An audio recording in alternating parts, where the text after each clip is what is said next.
بسم اللہ الرحمن الرحیم۔ رسول اللہ صلی اللہ علیہ وسلم نے دودھ پیا، پھر کلی کی اور فرمایا اس میں چکنائی ہوتی ہے۔ اس حدیث میں عقیل کی یونس اور صالح بن کیسان نے زہری سے متابعت کی ہے۔ رسول کریم صلی اللہ علیہ وسلم نے فرمایا کہ جب نماز پڑھتے وقت تم میں سے کسی کو اونگھ آ جائے تو چاہیے کہ وہ سو رہے یہاں تک کہ نیند کا اثر اس سے ختم ہو جائے، اس لیے کہ جب تم میں سے کوئی شخص نماز پڑھنے لگے اور وہ اونگھ رہا ہو تو وہ کچھ نہیں جانے گا کہ وہ خدا سے مغفرت طلب کر رہا ہے یا اپنے نفس کو بد دعا دے رہا ہے۔ آپ صلی اللہ علیہ وسلم نے فرمایا کہ جب تم نماز میں اونگھنے لگو تو سو جانا چاہیے، پھر اس وقت نماز پڑھے جب جان لے کہ وہ کیا پڑھ رہا ہے۔ رسول کریم صلی اللہ علیہ وسلم ہر نماز کے لیے نیا وضو فرمایا کرتے تھے۔ میں نے کہا تم لوگ کس طرح کرتے تھے؟ کہنے لگے ہم میں سے ہر ایک کو اس کا وضو اس وقت تک کافی ہوتا جب تک کوئی وضو توڑنے والی چیز پیش نہ آ جاتی، یعنی پیشاب، پاخانہ یا نیند وغیرہ۔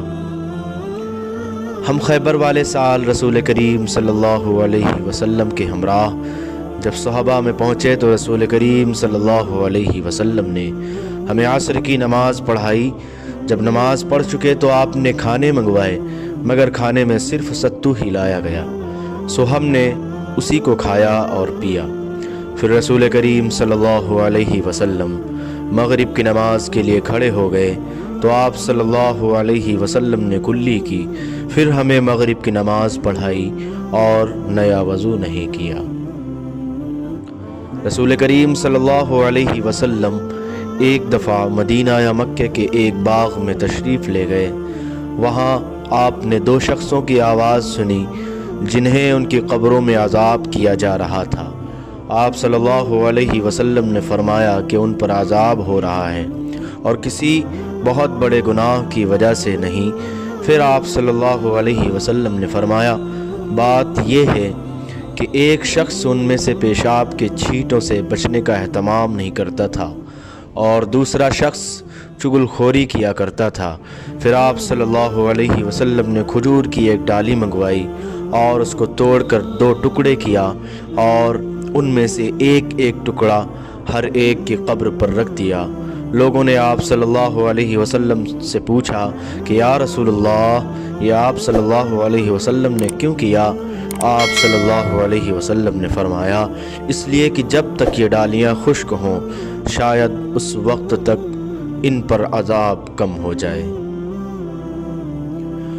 رسول کریم صلی اللہ علیہ وسلم جب رفع حاجت کے لیے باہر تشریف لے جاتے تو میں آپ کے پاس پانی لاتا، آپ اس سے استنجا فرماتے۔ ایک مرتبہ رسول اللہ صلی اللہ علیہ وسلم دو قبروں پر گزرے تو آپ صلی اللہ علیہ وسلم نے فرمایا کہ ان دونوں قبر والوں کو عذاب دیا جا رہا ہے اور کسی بڑے گناہ پر نہیں۔ ایک تو ان میں سے پیشاب سے احتیاط نہیں کرتا تھا اور دوسرا چغل خوری کیا کرتا تھا۔ پھر آپ صلی اللہ علیہ وسلم نے ایک ہری ٹہنی لے کر بیچ سے اس کے دو ٹکڑے کیے اور ہر ایک قبر پر ایک ٹکڑا گاڑ دیا۔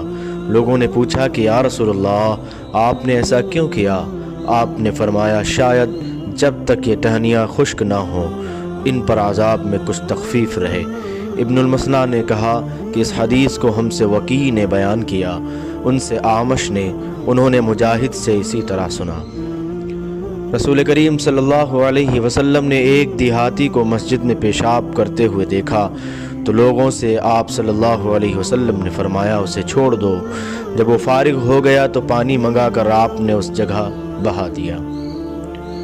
ایک اعرابی کھڑا ہو کر مسجد میں پیشاب کرنے لگا تو لوگ اس پر جھپٹنے لگے۔ یہ دیکھ کر رسول کریم صلی اللہ علیہ وسلم نے لوگوں سے فرمایا کہ اسے چھوڑ دو اور اس کے پیشاب پر پانی کا بھرا ہوا ڈول یا کچھ کم بھرا ہوا ڈول بہا دو، کیونکہ تم نرمی کے لیے بھیجے گئے ہو، سختی کے لیے نہیں۔